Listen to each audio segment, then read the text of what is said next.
is our 23rd edition of MoMondays London. We are so excited. Are you excited to be here tonight? After a friend of mine asked me if I would help him start a business, I called this speech the reluctant entrepreneur, because there was no way I'd ever start a business on my own. But I was desperate, and I didn't know what else to do. We ended up taking a concept from June of 1990 and sold $2.4 million worth of our product by that December.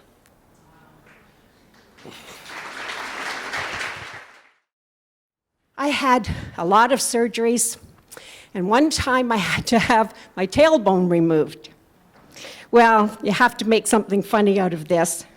So my doctor says to me, Chris, you have to do something in a reclined position with your knees up.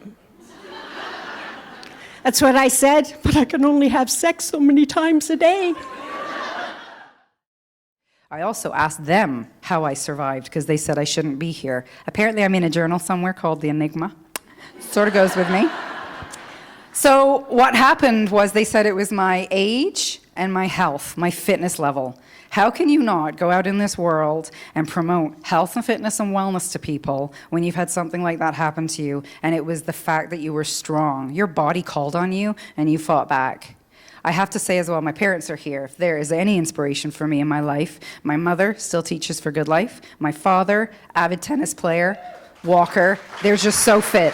So between those two things, there was no way that I couldn't somehow get up and have to give this message.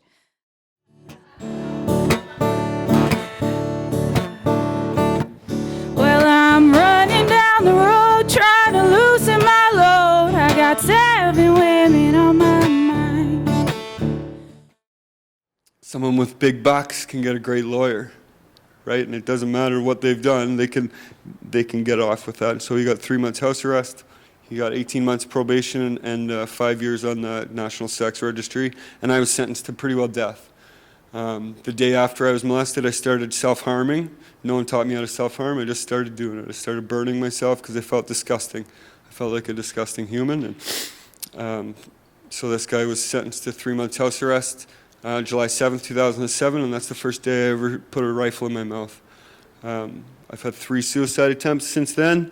I've been to 7 detoxes and 6 treatment centers, and I'm proud to stand up here today and tell you that I have 890 days of sobriety. Okay, I could do the dog paddle. That would probably get me in, not very quickly, but I could get to the shore doing that. And then I remembered the side stroke. Man, you wouldn't believe it. I was just slicing through the water at a blistering pace doing the side stroke.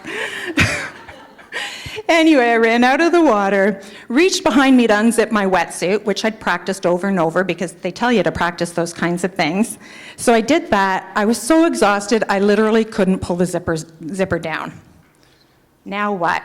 I was pretty sure that nobody had ever done the bike and run portion in a wetsuit before. As smart as I am, I could not predict the 2008 global financial crisis. Did anybody else see it coming? Right, because what happened, this great company that I work for, they abandoned us.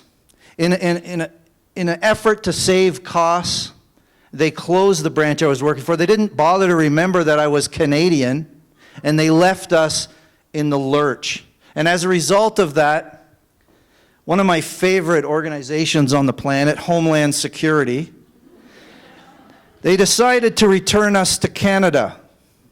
I bet I'm the only person in the room that has deported from the United States stamped in their passport.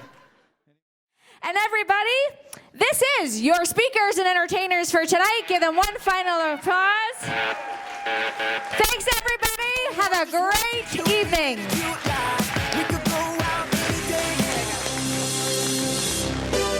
Thank you, our audience, for being a part of MoMondays.